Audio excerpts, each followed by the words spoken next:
आवेश का संरक्षण नियम। कई भौतिक राशियां, द्रव्यमान, ऊर्जा, कोणीय संवेग, संवेग इस तरह से संरक्षण नियम सबके हैं। उसी तरह से आवेश का संरक्षण नियम है।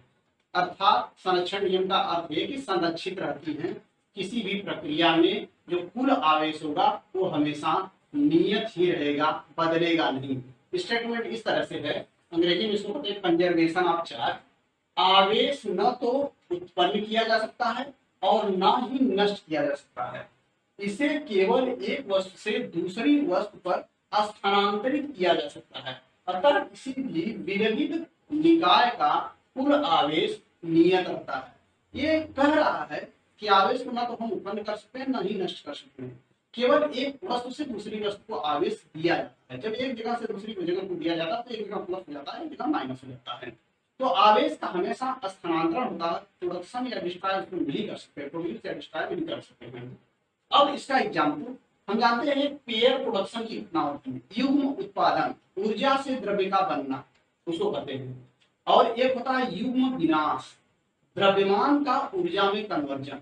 ये दोनों एग्जाम्पल हैं जिसमें आवेश संरक्षित होता है। प्रक्रिया से पहले जो आवेश है, प्रक्रिया के बाद भी वही आवेश होगा।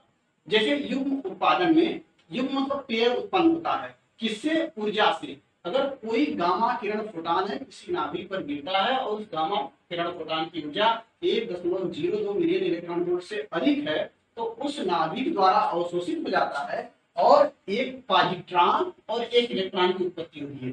गामा पर जो आवेश होता है, ये आवेश ही होता है, कोई आवेश नहीं होता। लेकिन जब इसके खत्म होने पर ये दोनों उत्पन्न होते हैं, तो इस पर प्लस आवेश होता है, इस पर माइनस आवेश।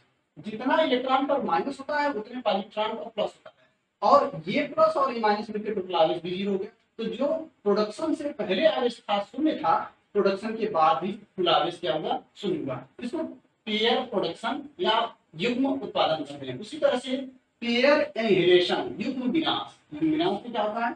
एक पॉजिट्रॉन और एक इलेक्ट्रॉन मिलते हैं तो दो गामा फोटॉनों की उत्पत्ति होती है। ये गामा फोटॉन है। गामा फोटॉन जो होते हैं आवेशहीन होते हैं।